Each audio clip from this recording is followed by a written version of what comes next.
the community rampant killings, and so on and so forth. This is happening. Morality and traditional values which our fathers and grandfathers used to have are decaying fast. Worse than Sodom and Gomorrah. We are in religious gathering. We all recall these places. We must quickly therefore restore those precious ideals now, especially among the youth. Sounds of the Week on iRadio, your eye on South Sudan.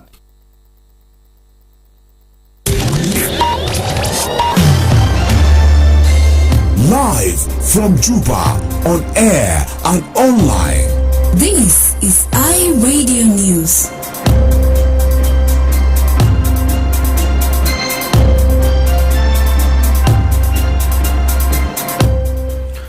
Hello, this is iRadio Afternoon News. First, here are the headlines. Vice President Dr. James Wanihiga says immorality in South Sudan is worse than the biblical cities of Sodom and Gomorrah, citing a decline in moral and traditional values upheld by forefathers. The chairperson of the Specialized Committee on Security and Public Order in Parliament has accused traffic authorities of overcharging motorists in violation of the Financial Act 2024-2025. And the Commissioner of Juba County has called on lawmakers to refrain from overcharging individuals involved in property sales, noting that property owners are already heavily taxed by the government. These is stories and more coming to you in this news bulletin with me, Wol Mapal, and now the news in detail. Vice President Dr. James Wanihiga says immorality in South Sudan is worse than the biblical cities of Sodom and Gomorrah, citing a decline in moral and traditional values upheld by forefathers. According to the Bible, the two cities, Sodom and Gomorrah, were destroyed by God for acts such as sexual assault, murder, theft, adultery, idolatry, and abuse of power. Dr. Higa, who also chairs the economic cluster, said rampant killings and rising crime within communities, mainly involving the youth, reflect a deep moral crisis in the country. He's speaking at the State House during the National Prayer Breakfast on Saturday. He said the level of evil currently taking place in South Sudan requires collective responsibility and joint action to address. Dr. Higa emphasized the importance of restoring spiritual and ethical values in political leadership and governance. He is further called on citizens to wake up and begin preparing for the December 2026 general elections. Dr. Higa spoke in Juba over the weekend. There is definitely a lot of evil happening in our country like elsewhere in the continent. Just to cite a few examples, we have in our country the niggers, the Torontos, the community rampant killings, and so on and so forth. This is happening. Morality and traditional values which our fathers and grandfathers used to have are decaying fast.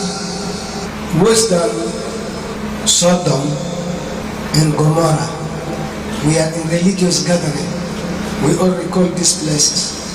We must quickly therefore restore those precious ideals now, especially among the youth.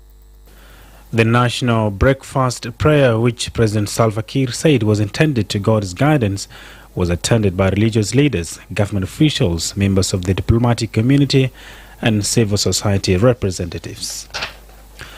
The chairperson of the Specialized Committee on Security and Public Order in Parliament has accused traffic authorities of overcharging motorists in violation of the Financial Act 2024-2025. Samuel Loti says the law clearly stipulates fixed fees for vehicle registration, licensing and inspection, yet many motorists are reportedly paying far more than the prescribed amounts. The lawmaker spoke on iRadio's Around South Sudan podcast on Friday. Vehicle registration and licensing, that is renewing. For a private car, the law prescribes at 70,000 only. For a public car, still 70,000 only. For commercial cars as well, 70,000. For investment cars, same. This is for inspection. But I believe they are parting. Some of them are even reaching $1 million. We do receive public complaints about this. According to the lawmaker, the Financial Act 2024-2025 sets registration and licensing fees at £70,000 for private, public, commercial and investment vehicles. However, complaints continue to surface of motorists being charged excessive amounts, with some inspection fees reportedly reaching up to £1 million. As we pressurize the Minister of Interior to push for the review of that 2003 Act, we hope that the new Minister of Justice will be able to expedite the tabling of that law in the Council of Ministers, so that we can also strictly put some very serious regulations in place for anybody, not just to use the law for their own mischief, but then to support and help the public. The lawmaker acknowledged that the current traffic law dates back to 2003 and no longer reflects current economic conditions. He confirmed that a draft amendment has been prepared and will be presented to the Council of Ministers before being tabled in Parliament for scrutiny and public hearings. He urged motorists not to give in to harassment and use the Financial Act 2024-2025 as a legal basis to defend their rights. Meanwhile, the Parliamentary Committee has also announced plans to summon the Minister of Interior, the Inspector General of Police and the Director of Traffic to answer questions over the alleged violations. This is iRadio News. The Commissioner of Juba County has called on lawmakers to refrain from overcharging individuals involved in property sales, noting that property owners are already heavily taxed by the government. Emmanuel Tete Esbon explained that when individuals purchase property or vehicles at night prices, they are required to pay correspondingly higher taxes. He said that excessive legal fees combined with high taxation place an additional burden on citizens and negatively affect the country's economy. Tete urged the legal community to promote transparency in legal transactions so that property sellers can meet their tax obligations and contribute to national development. He made the remarks during a dinner organized by the South Sudan Bar Association in Juba. مشاكل كان القاعدة جماعنا معكم نقابة المهمين مشاكل الأراضي والضرائب كحكومة والمحكمة ذاته المسؤول من تسجيل الأراضي يتشيل 15% 10% 3%. سولا منزول يشتري أرض أو عربية بسعر غالي أكيد حيدفع ضريبة غالية، لكنه بالبقينا في حكومة شفنا كلام ده جريمة ضد الدولة، ده قاعد يساهم في انهيار الاقتصاد. سواء نحن معكم كمحامين نكون نزيهين نساهم في انتعاش اقتصاد الدولة عبر الشفافية. زول اشترى محل بسعر كده ولا عربية ولا أي معاملة قانونية ياخذ كتب بنفسه سعر عشان دول يدفعوا ضريبة للحكومة، لأنه زول لو ما عنده استطاعة ما ممكن يشتري محل بسعر غالي. لما ندفع ضريبة لنا كحكومة نقدر نوفر مدارس، نقدر نوفر علاج، هنقدر ندفع رواتب للعمال وللموظفين الدولة. أنت لازم تساهم في انتعاش اقتصاد الدولة جنوب السودان عبر المعاملات الشفافة في وجودات كمحامي اللي عنده أخلاق وعنده التزام وزول وطني تجاه بلده. On 18th December 2025, the South Sudan Bar Association held its first General Assembly in Juba. During the session, a proposed regulation aimed at regulating and harmonizing legal fees charged by lawyers was presented for discussion. The proposed regulation seeks to establish a structured framework to standardize advocates' fees and promote fairness and accountability in legal practice. The Central Equatorial State Minister of Land, Housing and Public Utilities has allocated a plot of land to the South Sudan Bar Association in Juba. According to Minister David Mobe, the legal documents for the allocated plot at the Jalaba residential area have been formally handed over to the South Sudan Bar Association. He believes that the acquisition of this land will significantly enhance the association's managerial operations and strengthen its institutional capacity. Morbe confirmed the handing over of the land entitlement during a dinner organized by the South Sudan Bar Association on Friday. احنا في وزارة البنية التحتية بولاية الاستوائية أسسنا القطاع بحي جلابة للمحامين جنوب، وكل المستندات أكيد الآن موجود مع الجهاز التنفيذي أو قيادة النقابة، وأكيد ده لعمل الإداري، ونتمنى إن شاء الله كل واحد فيكم إن شاء الله بقدر ظروفه ممكن كمواطن في دولة جنوب السودان وعاصمة مدينة جوبا إذا أوفر حظا حيكون من الكاتبين والتاجرين بالمدينة حيكون له قطعة ملكي إن شاء الله. And finally, before regional and international stories, the director of Juba International Airport says 22 solar-powered streetlights have been installed along Airport Road to improve security and visibility for motorists at night. Engineer Kadmosity said the lights were installed from Crown Hotel and the South Sudan Civil Aviation Authority headquarters to the main entrance gate of Juba International Airport. Each streetlight is rated at 60 watts and operates on a 24-volt DC system. In a social media post, Engineer Mosity said the project is aimed at improving safety along the busy road, especially during nighttime hours.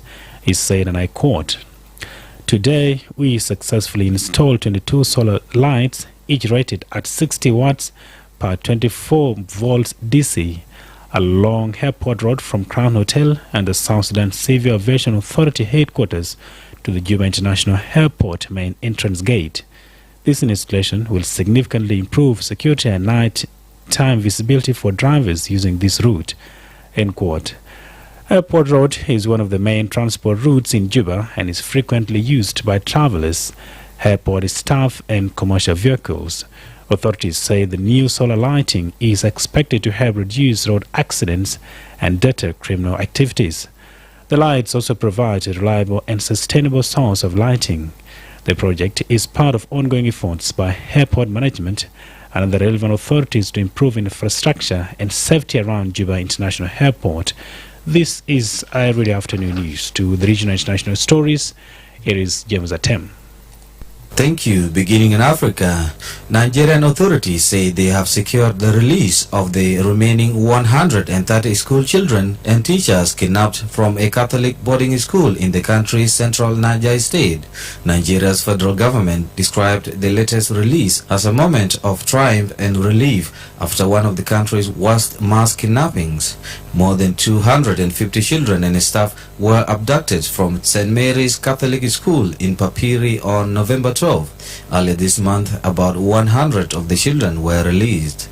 Elsewhere, the suspected gunmen in the Bondi Beach attack threw explosives at the start of the deadly incident and had practiced shootings weeks before they planned the attack, according to new court documents. 15 people were killed and dozens more injured when two gunmen opened fire on a Hanukkah celebration on December 14th. Explosives, including a tennis ball bomb, failed to detonate, according to the documents. Naveed Akram, 24, has been charged with 59 offenses, including 15 counts of murder and one of terror. A second gunman, his father, Sajid Akram, was shot dead by the police at the scene. And finally, a Russian general has been killed in a car bombing in Moscow, officials have said. Russia's investigative committee said Lieutenant General Fanil Savarov died on Monday morning after an explosive device planted under a car detonated.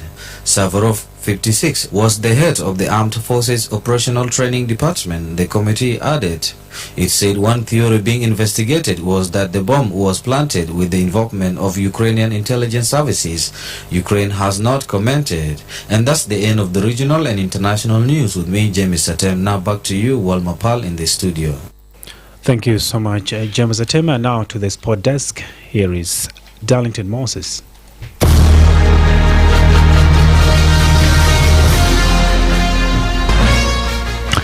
Thank you so much, Wol Mapal. In the world of sport, we're starting with domestic leagues, where the South Sudan Premier League standings are beginning to reflect a clear title battle as the season moves into a decisive stage. El Merreikh Bentiu sit at the top of the table, holding a narrow advantage after an impressive run that has seen them remain unbeaten and record the strongest goal difference in the league. Close behind, defending champions Jammus occupies second place, keeping a steady pressure on the leaders with consistent performances that have kept them firmly in the title race.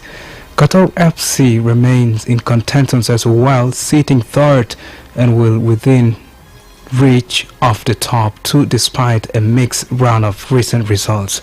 The fight for the top four is tightly packed with Malakia FC, Holy Family and at Labara FC separated by only a few points. Each of these sides continues to push for a strong finish, making every upcoming fixture crucial. At the lower end of the table, the relegation battle is intensifying. Lion Hunters and Almeric remain anchored at the top, while the bottom liners, Olympic Rank and Bantu City, hover just above the danger zone, leaving title margin for error in weeks ahead. In English Premier League, Morgan Rovers is struck twice as Aston Villa extended their winning run to 10 matches into all competitions, the best run as a top-flight club since 1914 by beating Manchester United at Villa Park. On a day when Unai Emery's side were not at the best, informed Rovers put them ahead with a calling shot into the corner a minute before the break. Emery reacted by ripping his coat off and throwing it into the air as his side recorded only their second win in 27 home Premier League games against United and moved within 3 points of leaders Arsenal.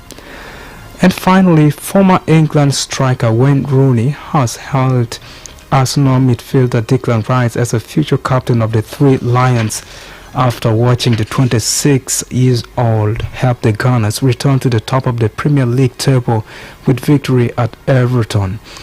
Rooney, who captained England for 3 years from 2014 to 2017, was at the Hill Dickinson's Stadium to see Mikel Arteta's side secure a scrappy 1-0 win on Saturday evening.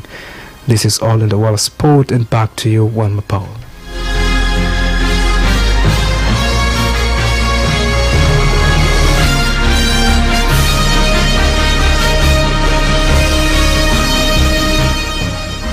Thank you very much, Darlington Moses. And here bring us to the end of his stories this afternoon. But first, let's have a quick recap of our headlines once again.